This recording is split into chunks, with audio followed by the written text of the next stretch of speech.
I'm Stym, and in this segment of Keeping It Simple, we want to go through a couple of quick things with you. One, lighting your grill. Some tips and tricks, some do's and some don'ts. Also, we want to show you a variety of cool modifications that we've come up with for your grill. So, let's get started. Okay, let's talk a little safety first.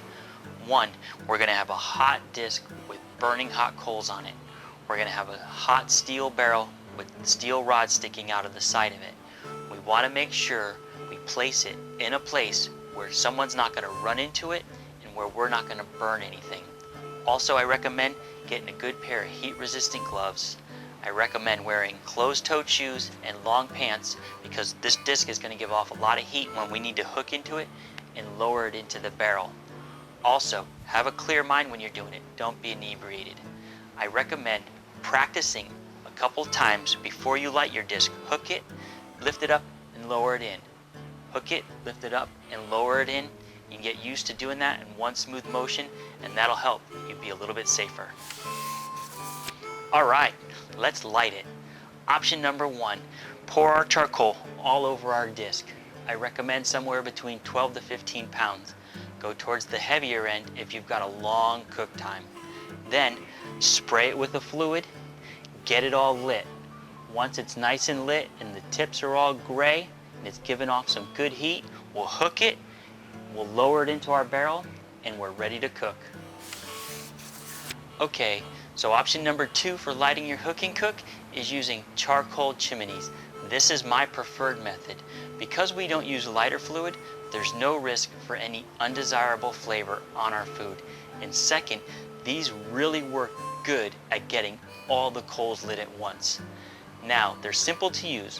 What I'll do is I'll wad up a couple of pieces of newspaper, put them in the bottom, set them on my disc, and then fill them heaping full of charcoal. 2 heaping full chimneys is just the right amount of charcoal to run your hook and cook. Then get a lighter, light the bottom on both sides of each of them, and let them go. Maybe back up a little bit because they're going to smoke quite a bit. In about 15, maybe 20 minutes, you'll feel some real intense heat coming out of the top of these and they'll be ready to go. Go ahead and grab your heat-resistant gloves, grab onto them, and pour the charcoal very carefully out all over the disc. Don't worry about spilling any. You've got good gloves on. You can just grab that coal and throw it right back on there. Then I'll go ahead and grab one of my steel rods and spread that charcoal out and make sure it's nice and even. Then I'll be ready to hook my disc, lift it, and lower it in, and I'm ready to cook. So our first position in the barrel for the disc is all the way to the bottom. So I've got my gloves, my hook, my coals are lit and they're ready to go. Carefully I'll hook this disc, pick it up with 2 hands up over the edge, lower it straight down into the bottom of the barrel, pull my hook out, and we're ready to get started. Now the other position in the barrel for the disc is in a raised position. So we went ahead and we put our riser in there. Now I've got my hook again, I've got my gloves on, my coals are lit and they're ready to go. Carefully, we'll hook our disc, lift it up over the edge, slowly lower it in. This time, we're setting it on the riser. Now, I can put my rods in, put my grill on, and we can start cooking.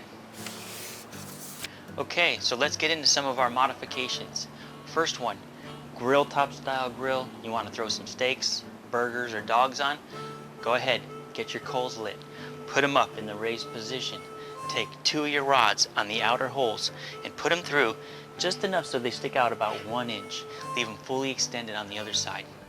Then, simple enough, just grab your grill, set it right on top there, and you're ready to go. Now the reason I leave them extended on the other side is I can use it as a small platform to put my food on so I can load it on and off the grill. Alright, so let me show you how to hook and hang your grill to get a little more depth out of it. Now we'll take 4 of our meat hooks and we'll take the 4 top outer holes. We've got our disc lit and it's in and all the way to the bottom, and we'll put our hooks in 1, 2, 3, and 4 right inside the barrel. Then we'll go ahead, grab our grill grate, simply hang it on the hooks. Gives us a bit more depth. Now we can take our holiday bird, or maybe if you want to try pork butts, and put it right in there, and then put your lid on, and you're ready to go.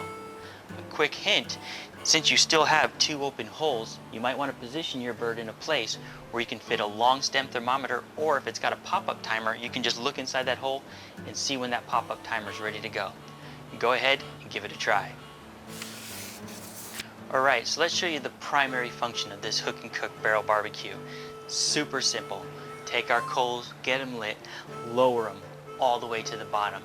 Then we take our rods and stick them all the way through so they stick out about an inch on one side and they're fully extended on the other. Same thing, I leave them that way so I can go ahead and set my tray of food on there when I'm ready to hang it. Now my food's prepared, it's hooked and ready to be hung. So simply all I do is spread it out evenly all throughout the barrel. Then I put my lid on, I wait my cooking time, and when I'm ready, I pull it off, pull my food out, and it's ready to go. Here's something else you might want to try adding to your cook. Let's say you've got about an hour and a half cook time. You've got your food hung in there. Go ahead, take your grill, put it right on top of there. Now you can go ahead and take a sausage, kielbasa, chorizo, Italian sausage, lay it on top there. Maybe try wrapping up some potatoes or some corn or something as well. Go ahead, give it a shot. It's just something you might like to try. So here, let me show you how to do a double layered grill inside your hook and cook barrel. Go ahead, get your coals lit, and get them lowered all the way to the bottom. Then hook and hang one grill in there deep. Then put 2 of your rods in, and then you can go ahead and put your other grill right up there on top. Now, let's say you got drumsticks or chicken thighs, or you want to do a big old wing ding. Or maybe you got some sausage, or you want to wrap some potatoes and stuff and put it in there. Go ahead, figure out your cook times, and you'll be ready to get this one started. I wanted to give you some quick charcoal tips. 1, never use charcoal with fluid in it. It gets too hot and burns out fast and leaves flavor on your food. I like to use natural wood charcoal or regular old briquettes. Also, experiment a little. Go ahead and soak some mesquite chips or get some apple or oak. Give those a try, maybe add a little flavor to your food. As well, use a little bit more for your longer cook times, just the regular old amount for your regular cook times. And if you're going to use it like a grill top style barbecue, just 1 heaping chimney full, or maybe 2 chimneys that are about 3/4 of the way full will be plenty for your needs. Alright, so hopefully I've been able to show you how versatile your hook and cook barrel barbecue can be. Maybe you've been thinking of something that we haven't even thought of yet. If you do, write us or send us a video and let us know. We'll give it a shot. If we think it works really well, we'll get you involved and we'll put together a video and we'll feature your idea. For keeping it simple, I'm Stym-E. Have a great day.